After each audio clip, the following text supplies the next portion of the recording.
Welcome to another episode of Culture8 Podcast, brought to you by Izini, your trusted partner in building thriving workplace cultures. Here we explore the intricate and dynamic world of organizational cultures, uncovering insights and strategies to help leaders and teams foster environments where people and businesses both thrive and grow together. Today we are talking with Cory R, Managing Director of Business Propulsion Partners. Welcome to the podcast, Cory. It's an honor to host you today. Gaurav, thanks for the invitation. It's good to be with you also. Looking forward to this, and I think we're going to have some fun, I hope. So thanks. Yeah, absolutely. Same here. Please tell us a little about Business Propulsion Partners. So Business Propulsion Partners is a consultancy and advisory firm that I founded back in the September of 2022 timeframe. So we're going on almost 3 years, where I help owners and founders figure out strategy, how to get out of stalls, gaps with the team of folks that I bring together to attack a business problem. And that's what it's all about. So unleashing the potential, helping set the stage for growth and those types of things. It's a lot of fun. Wow, fantastic. Seems like we have a lot of synergy in that aspect for sure. Yes, I think so as well. It's a pleasure to plug in with the Izini. Same. Thank you. Before we take a deep dive into organizational cultures, I wanted to let my audience get to know a little bit about you. So tell us about what was your very first job. So first jobs, it's funny. I would say really it was the paper route with the Detroit News on Saturday and Sunday mornings back in the day when I was tail end of junior high or middle school. I don't know if it was 5 a.m., 5:30 a.m. I'd get up and go get the papers and then deliver them around the neighborhood. But that was really formative because, man, you had to kind of eat the suck and get up at dark 30 and rock early mornings. I bounced through junior achievement too, and then while I was in college, I was an IT director at an 8-store pharmacy chain in El Paso. So those were the first jobs, and that was all before Ford call center coming out of college. So enjoyed them a lot. Wow, fantastic. I said this, I think I might have said this more than once. I did not grow up in the United States, and I always envy the fact that the kids out here have so many choices of starting off work early on, gaining the capability of earning money for themselves, much greater than what their parents can give, right? Yeah, it was a blast. And I never thought I'd get into IT, and I'm not an IT guy, but I know how to almost play one on TV, and doing the pharmacy chain work in El Paso was fun. You might hear somebody working on a shower downstairs. They're cutting tile and stuff. That's all right. That's perfectly fine. Not disturbing things, but yeah. Not at all. This is just the way we live in life. So we are human and these kind of things happen. So this is fantastic. No worries about that. So this is great.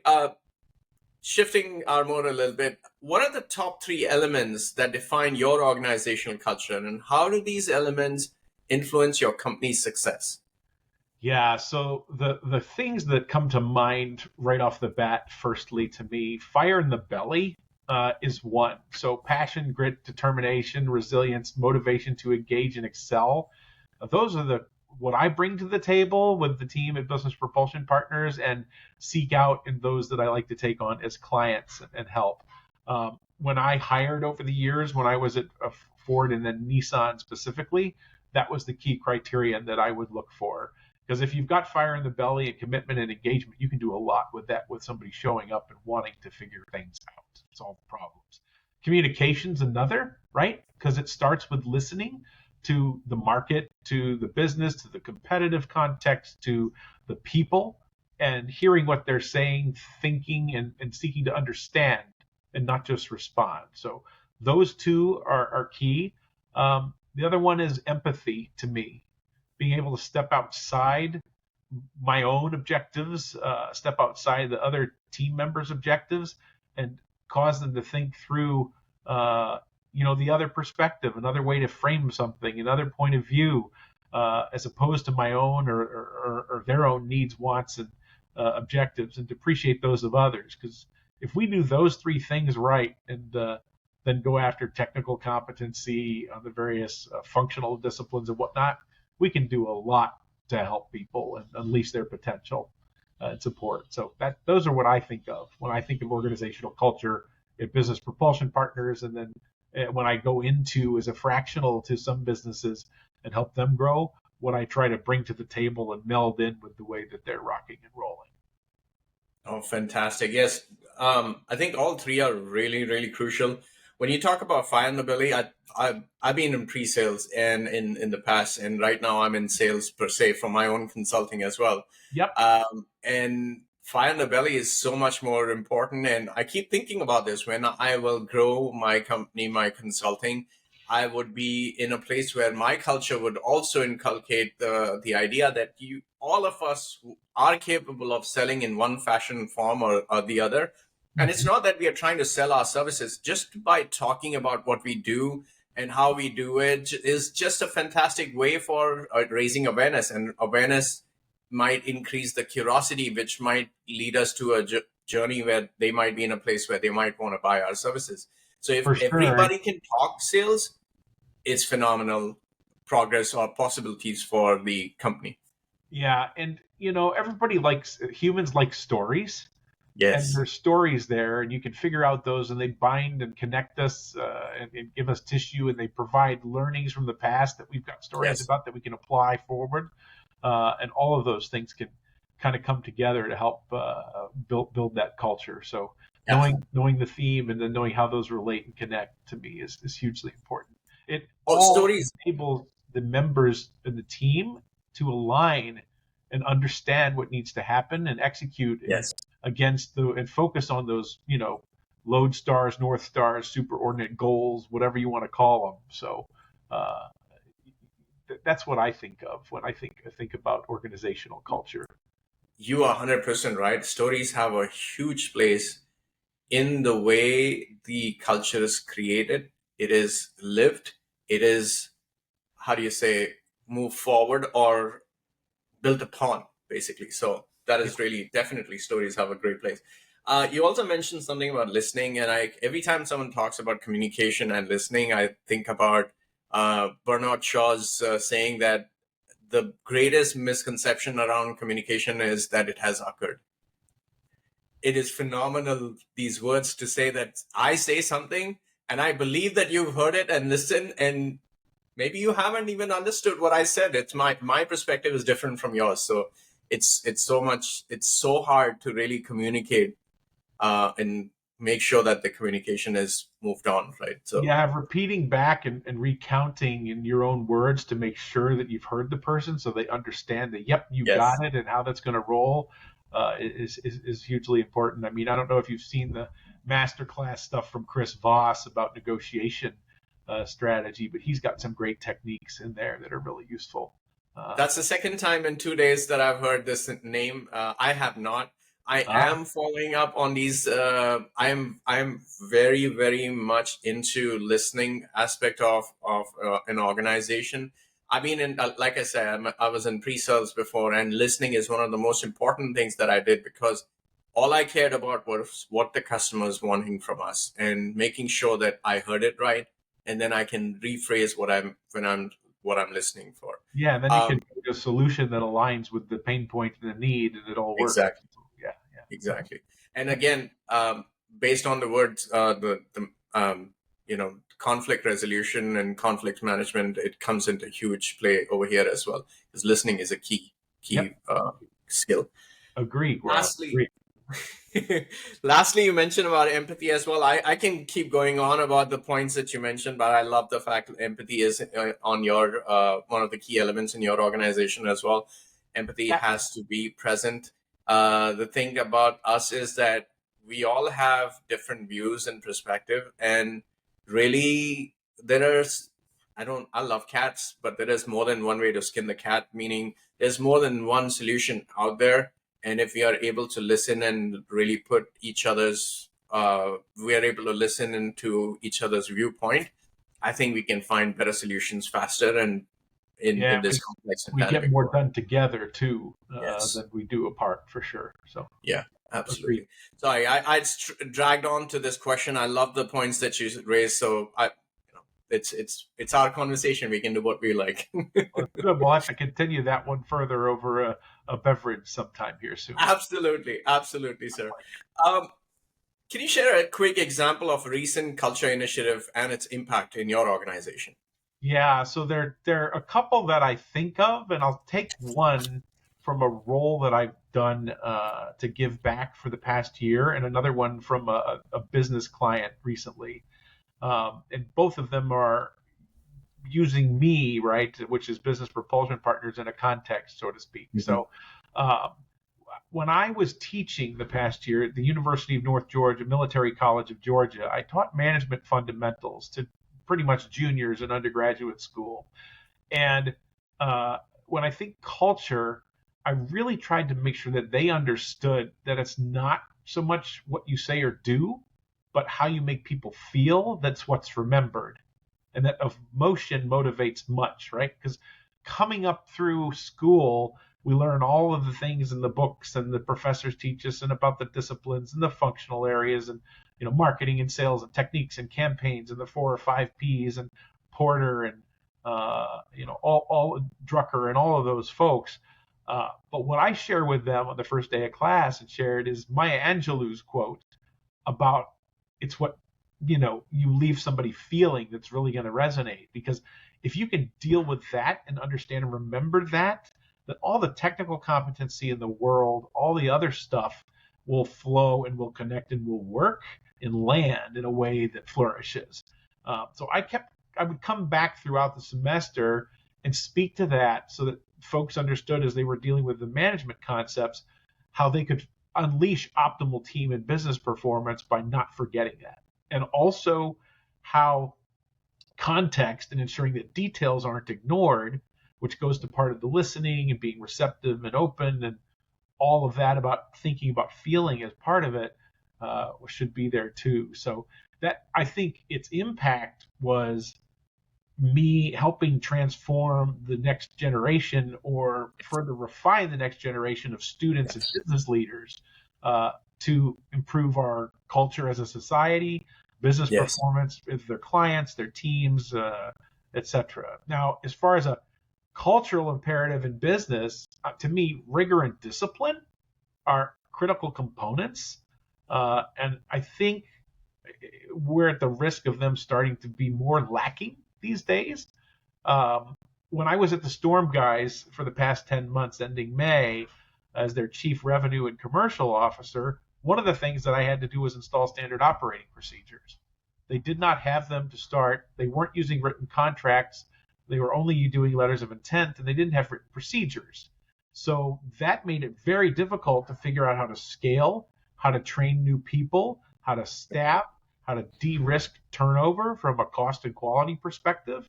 And now with those things, bringing in the knowledge of the existing team members and the existing ownership to get that stuff documented and then use them, refine them, and share them with the new people, and then train to them, on board with them. We built a foundation for quality, repeatability, capability of scaling, and also, frankly, risk reduction. So I feel really good about that. I think process is a cultural imperative, whether it be around execution on certain technical and tactical things, communication, you name it. But those are the things that come up as cultural initiatives and impact. And a lot of people wouldn't say, back when I was young in my career, I would have said, oh, Ford has a mentoring program.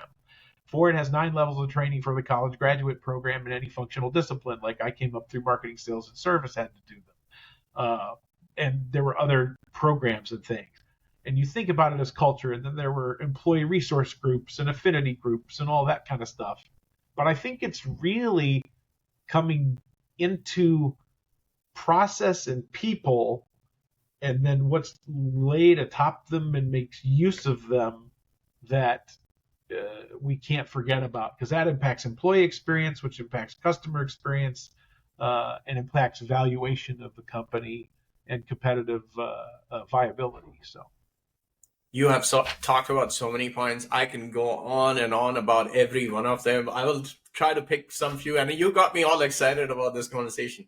First of all, sir, Thank you for imparting the knowledge about how it is important to be human in a workplace, to be able to understand the relevance of how we make others feel is going to impact the way that we are able to work well with each other.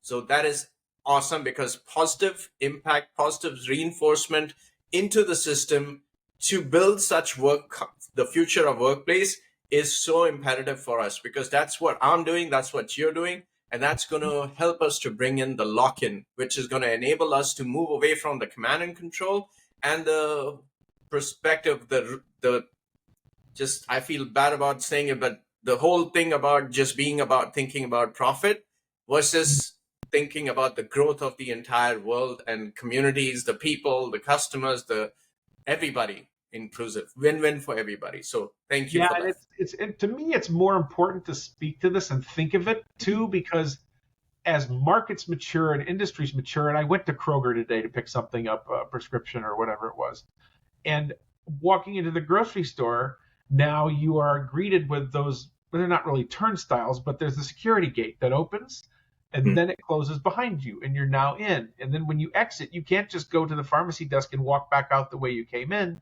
You have to go through an open cashier area.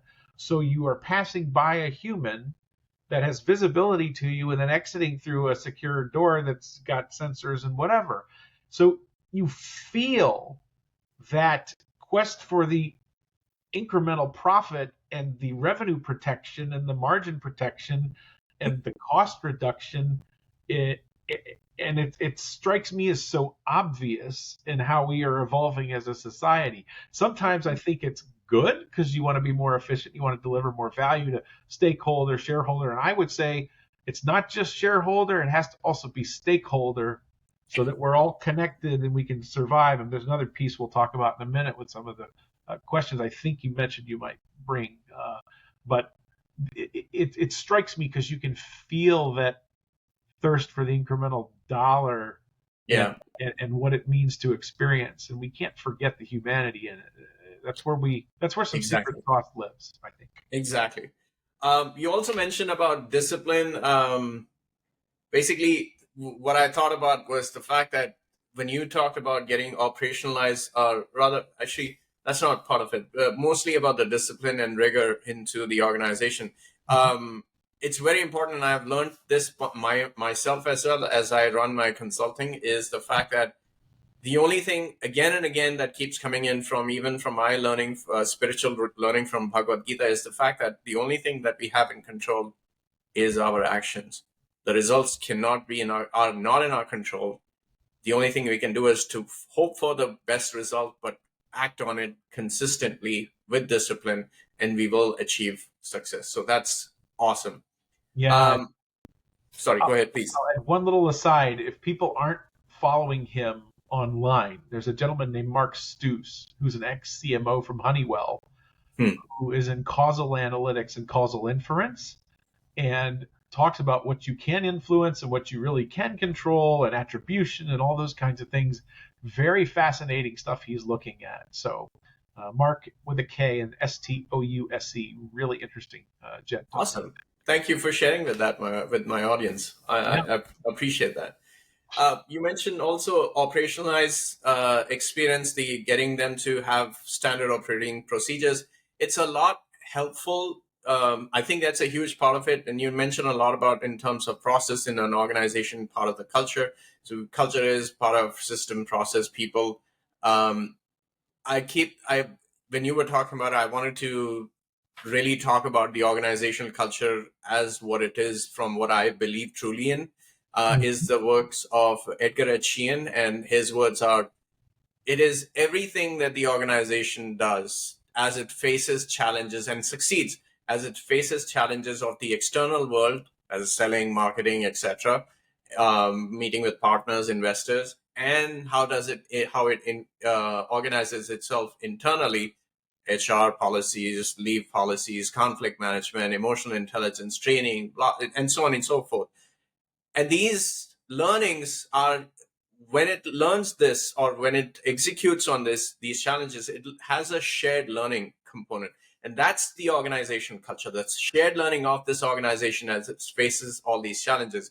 And then it comes up with these behaviors and values and beliefs that become part of the basic assumptions.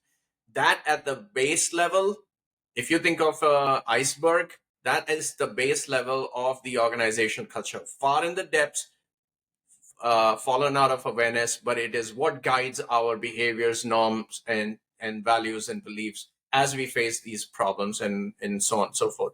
Above that is the espoused value, and just above the water is the artifacts, what we hear, feel, and see, which is all the processes, systems, everything, artifacts, everything that we've got, the way the architectures build, the kind of technology. So it's a very small portion of it, and it's very hard to decipher the culture.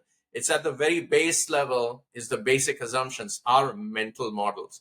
But these are shared mental models. These are not my individual mental models. This is something like, for example, sales are down. Let's increase the marketing budget and it'll improve the sales. Now that is over time, when we find success, it has become a shared mental model, a shared basic assumption of our, that's the culture DNA. Yeah. Key point in that too, it's interesting, is to think about time lag as well, because depending upon what tactic you're using in marketing, you're going to have some of those that are investments that go to brand and that go to affinity and consideration and awareness and whatnot. Yes. Drive sales later versus now. It's interesting too to think about the concept of marketing spend as investment as opposed to expense. Could you theoretically capitalize it? Some of it, what of it, how much, when, why, and if you were to capitalize it and depreciate it, how would you do that? So a lot of, historically, oh no, marketing, it's an expense, it comes out immediately, it's just boom, hits the P&L and gone. An interesting one to think through. And your thoughts took me straight away to systemic thinking. It takes time. When we make an action, it might not necessarily give results right away. It might be beyond our learning horizon. And we learn by experience and learning and doing, but maybe some of the activities might not give us results right away. So it's just that we have to be cognizant of that. And then how do you balance short-term performance, pay plan, contribution, demands of the stakeholders to deliver an investment, to deliver near-term wins versus longer-term wins and ongoing viability and growth of the business. So it's an impact. A lot to talk about, a lot to unravel. Continue. Yes, same here. So let's talk about maybe something that you might have seen in your customers or that you work, or even in your own organization. What is one major challenge you've faced regarding organizational culture, and how did you or your customers overcome that? Yeah, so to me, this one, I think immediately of organizational transformation. Mm-hmm. And I think about the scenario where you have a turnaround situation that you're asked to come into. Let's say there's a board interest and directive, there's a reconfiguration of C-suite, and then the transformation agent, the new player, comes in and inherits personnel, for example. And the inherited personnel, some or many of whom, in some cases, there needs to be an assessment and validation process in trying to retain and keep and all the good that's there. But you may find some of them are motivated by their own wants and thirst for what they perceive as, their wins, whether that's their stock option valuation growth, et cetera. And sometimes they may not be aligned with the interest of the company, either short or long term. And they may be taking, based upon behaviors they incent, enable the people and hence the company to take on incremental risks that they shouldn't take on at that level. So I've seen that. My approach to it was to do an assessment, right? So understand what you've got from the people perspective, the process perspective, the financial perspective, all of those pieces of the puzzle. Get to know the individuals, but then also find data from the process. What's happening with the results that the people are delivering, and is it compliant with policy? Are there new policies that need to be in place to make sure the organizational culture heads a certain way and takes it to the next level? If so, what are they? How do you launch them to get them to land, to be embedded? And then how do you also using that data, then in the policy changes and the people changes, bring in other folks that have the expertise, have the cultural componentry that you're looking for, have the ethical componentry you're looking for, or the industry vertical expertise. I think I may have mentioned that, and bring those in to begin to let the shift happen organically and feel it, so you can bring people along and unleash the best in them with the best belief that they're viable human capital assets. And some people don't like it when I talk that way, but really it's what people are on one level, in addition to sentient beings and caring folks and deserving of respect and all that. But to me, the personnel piece is critical, and the process piece, and then all the communication and everything around it. So using data, getting to know them, understand them, building relationship, but then also doing the transformation with the new hires, with the ethical components, with the culture components you want, with the industry vertical expertise, so that you can move things forward. That to me was by far the biggest challenge. Sometimes growing very quickly is also a challenge. Yeah. You almost have to pump the brakes and make strategic decisions on slowing down. Yes. Slow down. Yeah. Time out. If we do this, we could actually go off the rails. We could careen the car over the ditch, and it's gone, and we're going to lose everything. The baby and the bathwater are going to go out. So all of those types of things I see as potential challenges. And, you got to make sure the communication paths are there and you're asking the key questions. I mean, sometimes I haven't asked as deep a question as I wanted. And also, assess what you're seeing. If something doesn't smell right, doesn't feel right, doesn't taste right, there might be a reason for that. Validate whether or not your spidey sense is on target, right? And then it's funny you mentioned this, and I'm more of an intuition guy. I'm not much of a data guy. I know every time that I talk to a lot of leaders, also they'll talk about data and stuff, but I'm a very intuition guy, and perhaps that's why I'm into what I do today is the organizational culture aspect. And whatever you've just mentioned, that's exactly what I handle at Izini, is the fact that we help organizations go through these transformations. How we go about is about looking at, remember when I mentioned earlier on, is the fact that we have three components at three levels of an organizational culture.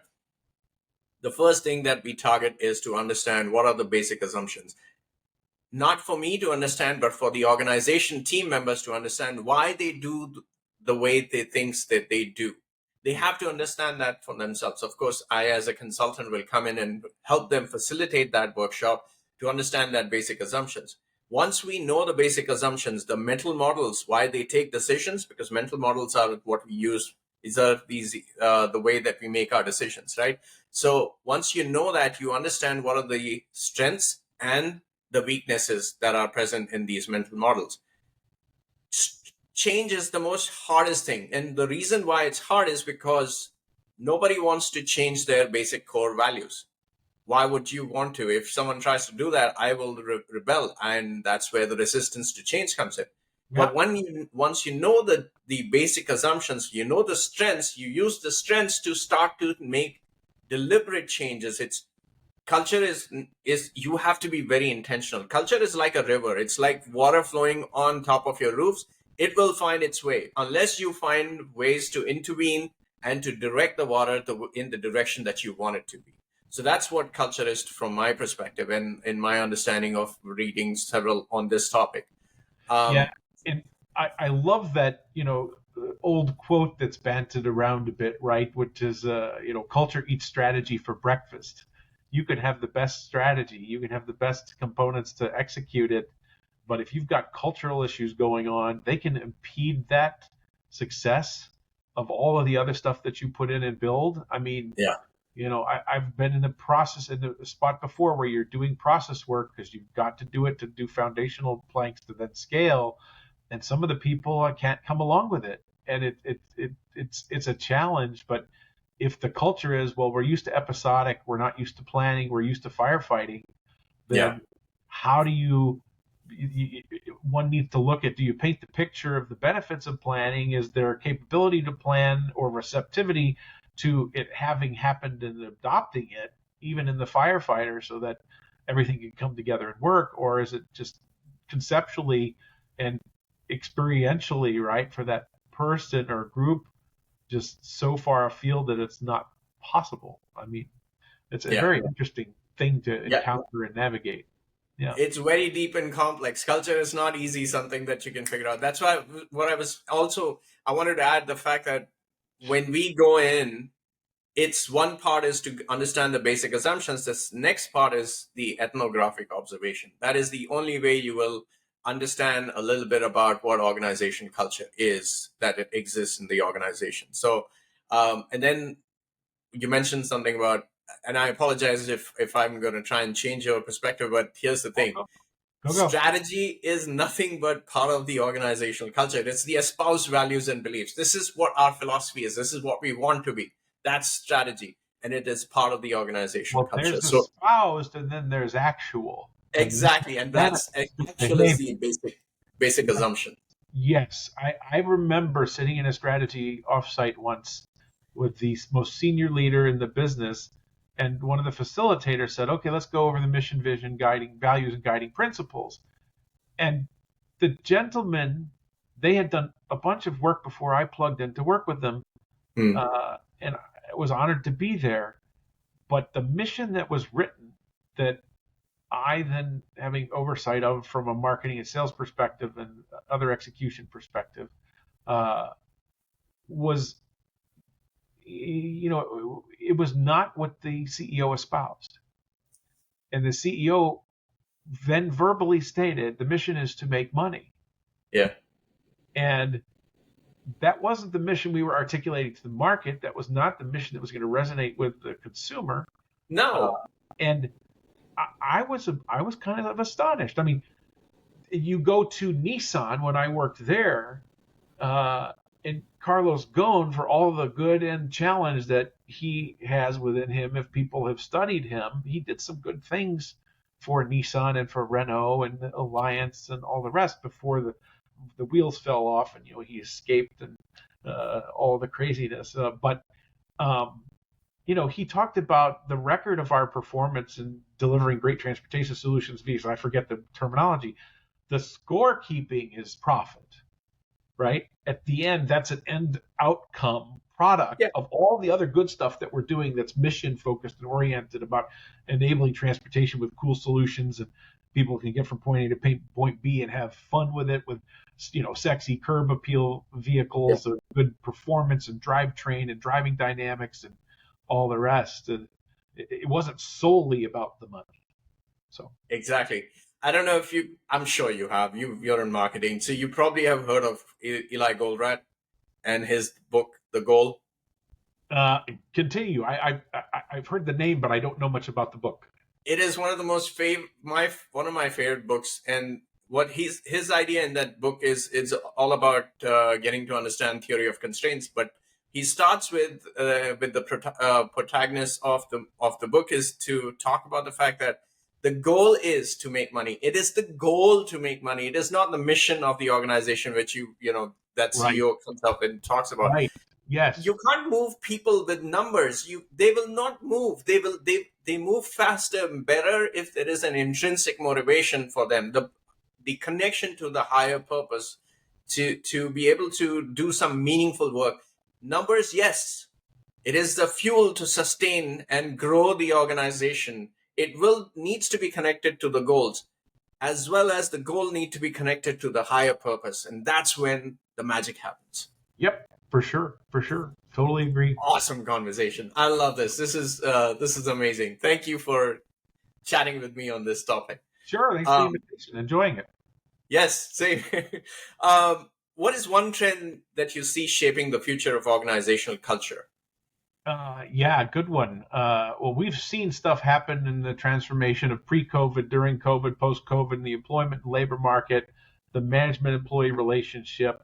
You've got work from home, return to office, hybrid, all the crazy things there, which is, I think when I step back, and I think also about, like, I had a best friend in Michigan, and he went and majored at Michigan State in something called political economy. And I was like, what the heck? I went to UT Austin, hook 'em horns, Longhorn. I was international business, pre-law. Anyway, LSAT and I didn't agree, so I decided to get a master's and became a sales marketing guy. But I never thought about political economy as a discipline, and I never thought about political systems as being particularly important. Hmm. But what I'll step back and say is I think over the years, especially from what I've seen as a United States resident citizen, the unabashed, rugged individualism that's taking primacy in the minds of U.S. personnel and to some degree others around the globe, or was already resident in others around the globe, that is a trend to me, and the primacy of that individualism, that is a major impact to organizational culture. And it is a power piece for success and against success. There's a tension and dichotomy in it. To me, the common fabrics that we had years ago in the United States have frayed, if not disintegrated. And that's a problem. It makes the hiring decision all the more important to get the right people on the bus on the front end. And I'm not saying political thinking, because I have friends of different political persuasions. I've kind of been centrist. I mean, I've voted both parties. I've voted independent over the years. And I'll work with anybody. But if it's all about the self, and it can't necessarily be about the team, and that team piece doesn't take on a bigger portion of what needs to happen in the department and the business unit, the staff, the organization, then you've got a problem. And if everybody's fighting over it's for me, and the rest of it be damned, that impacts organizational culture hugely. I mean, I see it in students that decide that they don't have to come to class. And then they get upset when they are asked a question on an exam about something that was discussed in class that was not in the book. And then they complain to the provost because the professor has asked them a question and they don't like the fact that they got a worse grade because they weren't participating in attending when attendance is in the syllabus and it's required. Right. And you've got people that are drunk on the concept of my stock options are going to be worth a ton of money. So the heck with all this other stuff we need to do. If I think this is what needs to happen for my stock options, the hell with everything else and everybody else. That's dangerous, potentially, if it doesn't happen in an aligned framework to unleash the value that is allowing everybody to march forward in the same direction to nail the superordinate goal. So that rugged individualism taking increasing primacy is a trend that I think we have to be mindful of. You are 100% spot on, sir. And so the way I see it is that, again, culture. The individualistic approach is one of the core basic assumptions of the American culture, the macro culture. And macro cultures impact the subcultures such as organizations, for sure. Now, and going back to Fifth Discipline by Peter Senge, there's one discipline which is team learning. That is so crucial for organizations to incorporate, because otherwise they will not succeed or to reach their potential as they can. That's one of the missions, one of the things that I focus on, the challenges that I focus on with Easini is to unlock the untapped potential of the organization. And the way to do is to create learning organizations which have a discipline of team learning.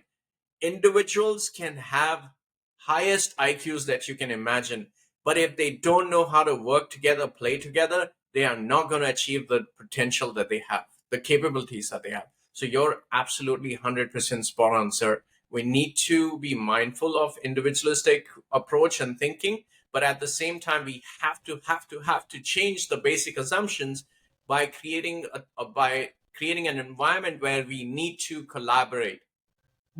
This is the value of my company. One of the values is collaboration. It has to be adhered to. It is the only way that we are going to come up with a better solution in this complex world, which is, again, one of our principles. Complexity is everywhere. We have to embrace complexity. And you mentioned earlier systemic thinking. And when I worked for Ford Motor Company years ago, they had the Ford leadership behaviors, and then Nissan had the Nissan way mindsets, and da da da da da. And people always say, "Well, what do you think sets you apart in your approach to things?" And the two things I always said were systemic thinking, which I grabbed off the Ford leadership behaviors, because I try to do that and connect dots, orchestrate, integrate, da da da da, be mindful of all of that context. Yeah. And then drive for results. Because if you have the systemic thinking and then you have the drive for results, the two things connect, and you have really good things going on for a lot of levels. Yeah. The other thing that was good is I had a wonderful professor at INSEAD out of Singapore named Ian Woodward. And he taught leadership communication with impact, which was a course that I was blessed to be sponsored to take by a former employer. And he was one of the best professors I've ever had. And he does a TED Talk that's on YouTube called The Altitudes of Leadership. And it talks about the strategic, the high level, you call it 150,000 feet, call it whatever you want. It talks about the operational next level, call it 50,000, 20,000 feet, whatever you want, and then call the individual, the self, 50 feet, right? And where do you live? At 50? Do you live at 25, 50,000, which is operational? Do you live at 150,000, which is strategic? And depending upon what your job role is and where you're moving in the organization, you're going to be in one more than the other potentially, and you have to have the ability to move between them and to recognize that they're there and integrate them. And it's a favorite. It's about 18, 19 minutes. It's on YouTube. The guy's Ian Woodward, Woodward, and it's leadership, altitudes of leadership. And he's really, really good. It's 18, 19 minutes. And but, that to me is the integration in the systemic way of various pieces. Think at planar levels, think at across dynamics is huge. And when we go individual and it's this, and it's what I want and blah, blah, blah, blah, blah, we run the risk in our focus. Focus is good, mind you. We have to have it. Without it, you can be so dispersed you can't accomplish anything and apply the requisite effort to get where you want to go. But we got to remember all that stuff. No, absolutely. Individuals are important. Like I said, you have to keep everything in balance. Without individuals, no work is getting done, right? That's for sure. And individuals are what contribute to team learning, the learning organizations, I wrote a recent article as well. Individually, I imagine or had a vision that I want to have an expensive motorcycle. I spoke about it in my Slack, in my company Slack, and my people around me were more aware of it. It became part of the shared vision of the organization. Everyone worked towards each other's benefit, right? So individual visions, individual way of doing things is really important. All right. What is one piece of advice you would give to leaders fostering positive organizational culture? It may be counterintuitive when you hear it, but it's the hire fast, fire faster, and trust your gut. That's it.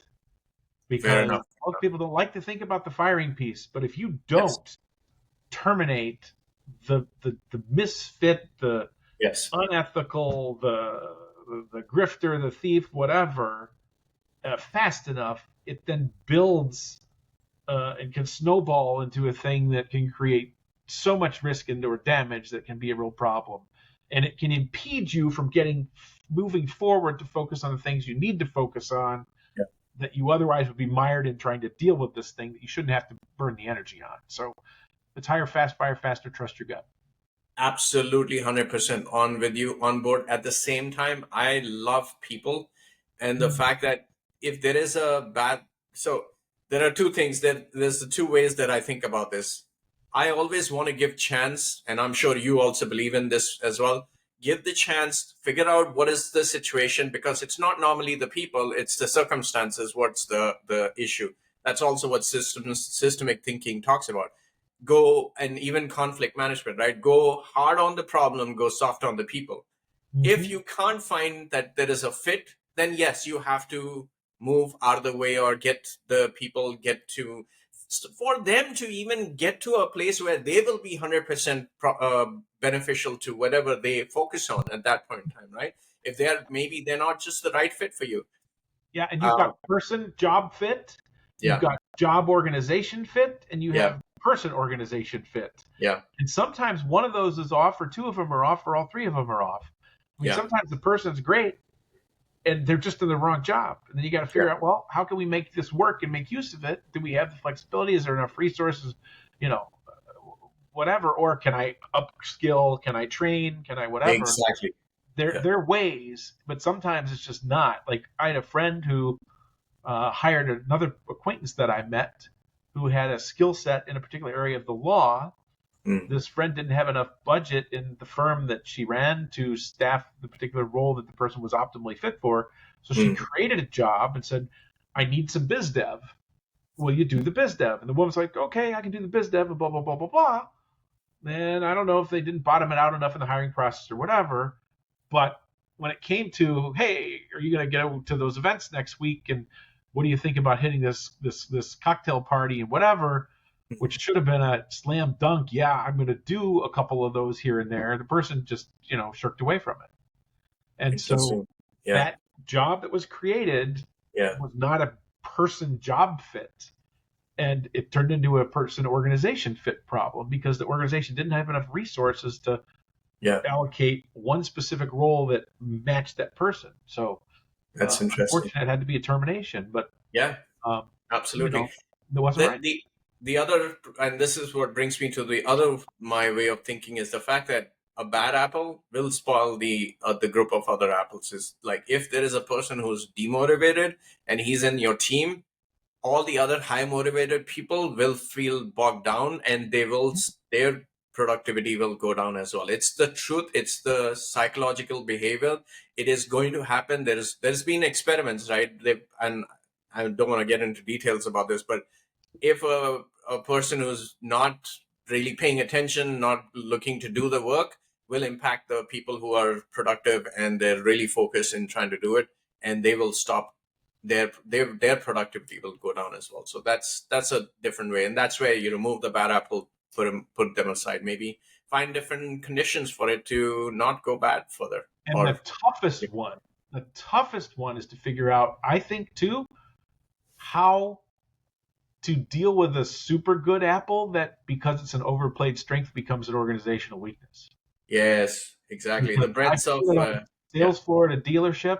You have this great sales guy who can do all this stuff, and his presence and him rocking, and then the sales manager feeding them, and their relationship destroys all the potential motivation of all the rest of the folks. That is also something that you have to be very careful of. Exactly. Yep. Reminded me of Brent as well from Phoenix Project. I don't know if you've read this book. It's an offshoot of, or rather not an offshoot, it's motivated from the goal. Again, theory of constraints, but in a DevOps or IT world kind of thing. It's a very good book. You read it? No, Phoenix? But when you talk about DevOps and IT, I have more experience than that than I thought I would ever have.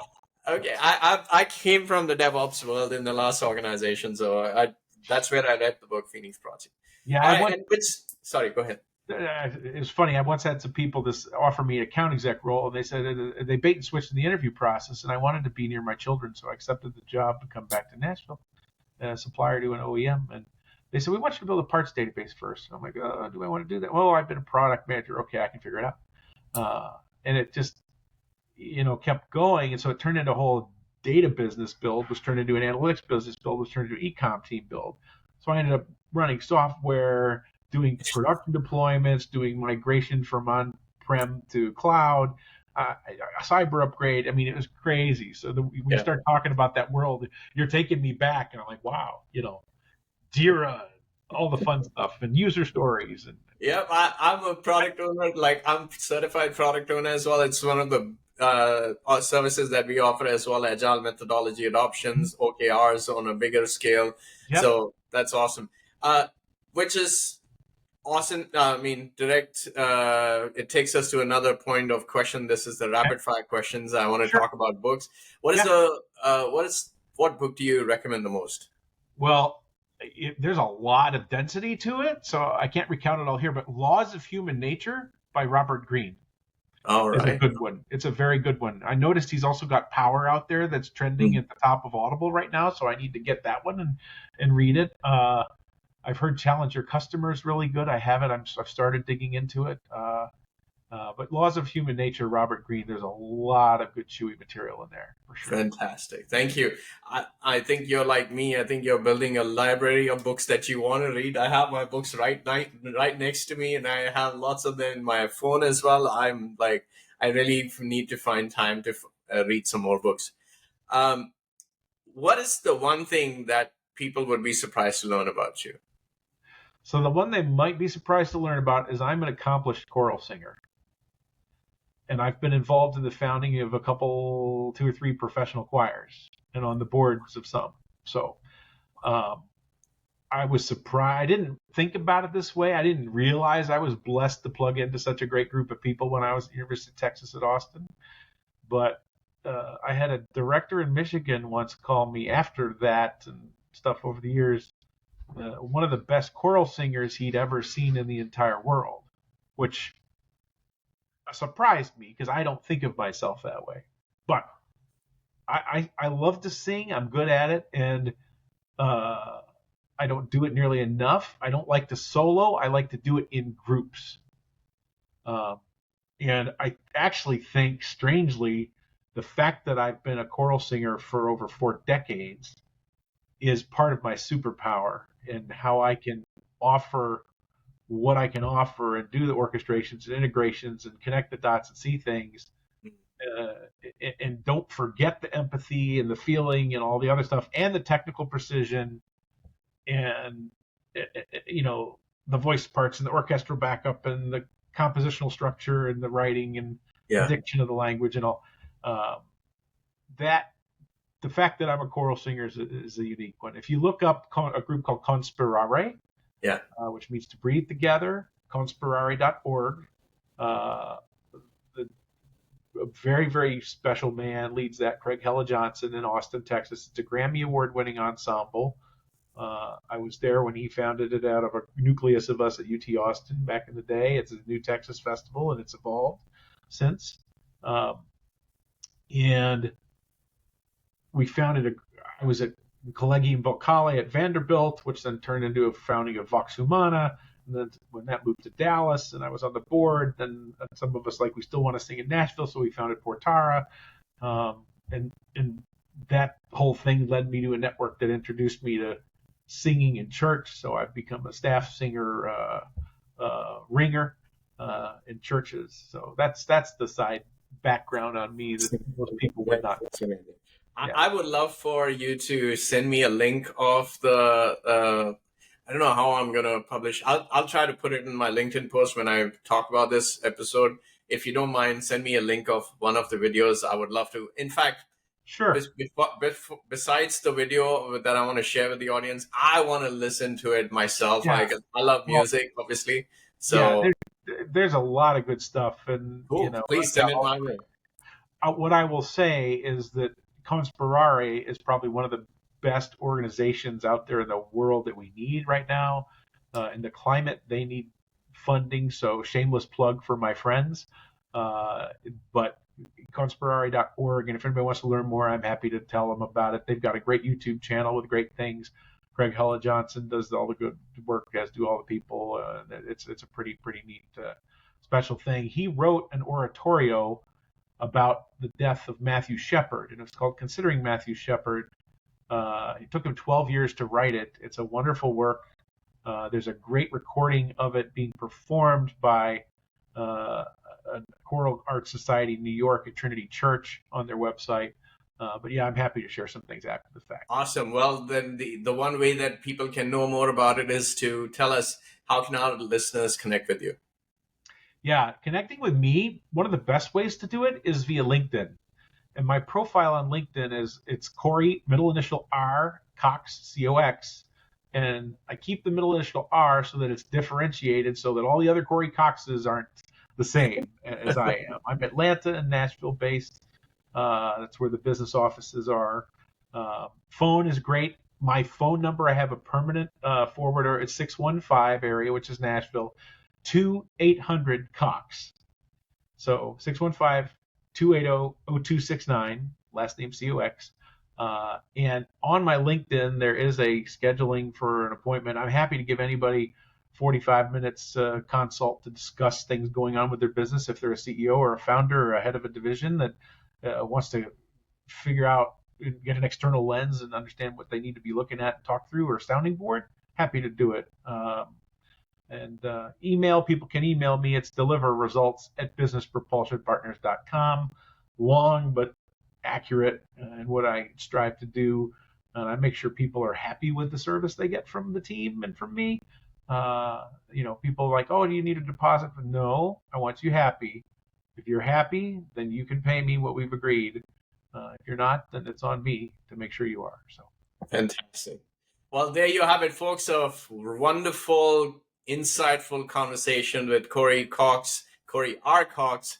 And it was a pleasure, sir, and honor to have you on the podcast. Thank you so much.